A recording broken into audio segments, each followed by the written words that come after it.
Gordon, congratulations today. That game certainly needed something a little bit special and upstep your man Liam McGonigal and put one in the back of the net, make the final score 2-1. Aye, I've said that to Liam there, that it's an outrageous goal to be fair. The way he pulls the ball down and the finish. I think it's probably better than his first goal last week actually, which takes a bit of doing. So aye, great finish. How important was it for you to get 3 points today? I know we've seen it on Twitter. I think it's 15 cup finals as it's been advertised, but big game for you today. Just how important was it? Aye, I know that the guys on Twitter, that's what they're doing. For me, I'm no. It's a boring answer, but it's the same as last season for me. It's one game at a time in dealing with who we've got in front of us on that Saturday.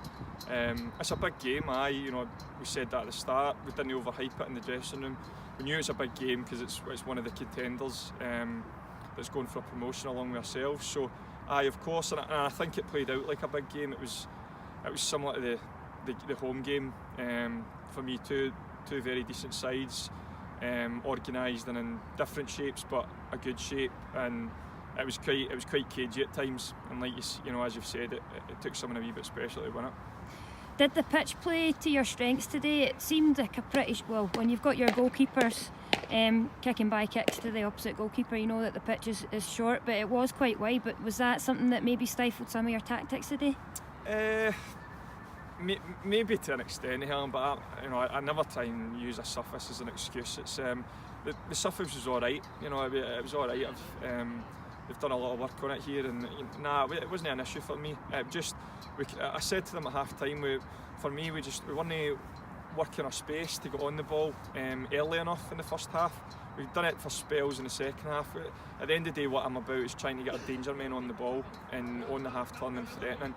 And we didn't really do that enough at times, and that's down to us. That's not down to our pitch. There just didn't seem to be. I think you've got McGlads in there to try and take the ball and hold it up top, but there just didn't seem to be too much space to get runners in behind. We went with a game plan, and I think that, to be fair to Cumbernauld, let's say, Andy's doing a great job here. Good experienced boys to the team. To be fair, their back three didn't leave a space in behind. They've recognised for the first game, they've done their homework recently, probably recognised that that's a danger, if they try and press too high. So they sat in, and it just meant that everything was a wee bit in front of them, and it kind of played into their hands at times. So you've got to give Cumbernauld credit as well. Do you know what I mean? They kind of stifled their game plan to an extent at times. After Liam scored the goal, and it seemed, I thought, right, we're going to get a wee bit of a settled spell here, and the boys are just going to hold it in. But it seemed to be that we invited a lot of pressure in the last kind of 10-15 minutes, and there was a few balls floated in. I think Gary Mack had to clear one off the line, and it looked a wee bit nervous in the last kind of 10-15 there. Aye, and I think I said that to you last season. Just because the boys are aware it's a big game, they're aware they're on the cusp of a big result, and the last 10 was a wee bit frantic. They obviously pushed Big Murphy up top as well. We were a wee bit deeper than I would have liked, yes, but I thought we fought our corner well, and we defended well, showed a wee bit of character, and there was a couple of wee ones that went off the line, but we got there, which is the main thing. Gordon, I'm going to ask you about the starting lineup today. We can all see that Jamie Hunter's obviously he's your captain, and he's not making the starting lineup. It's as simple as that. Jamie had obviously, I think he had a trip and he went away and kind of taken himself out of the team. So he missed the game with Hurlford, and obviously the game the week after with Hurlford, because the guys had done well. And it's really simple as that. There's absolutely no problem at all with Jamie. He's a terrific professional around the dressing room, terrific captain. He understands that he's my captain. Of course, I'd like him in the team, but he'll need to work his way back in like everybody else.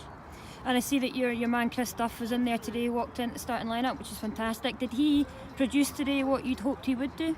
I think with Duff, obviously, we had a friendly on Tuesday against Stenhousemuir, and his performance was sensational, to be honest, and it kind of dictated that he almost forced my hand to play him. He was that good. And today, we tried to get him in wee pockets. They were quite tight. They were all over him. They had their sitting midfield who was falling about at spells.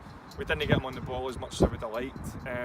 Compared to the game on Tuesday where he was running riot. So we didn't get him on it, and he picked up a knock during the first half, which he's had to come off with in the end. So not the best of starts. You know, we just hope that obviously the injury's not too bad.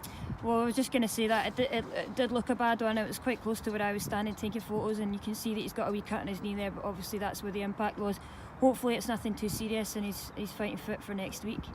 Aye, we'll just need to see. It was more, he obviously was cut, but it was more the impact of the muscle above the knee, so it's one of them. We don't know how he's going to react. We'll need to see tomorrow. There was a few big challenges put in there the day anyway, so well, listen Gordon, thanks very much for catching up with us after the game, and hopefully we'll see you next week. Cheers Helen, appreciate it.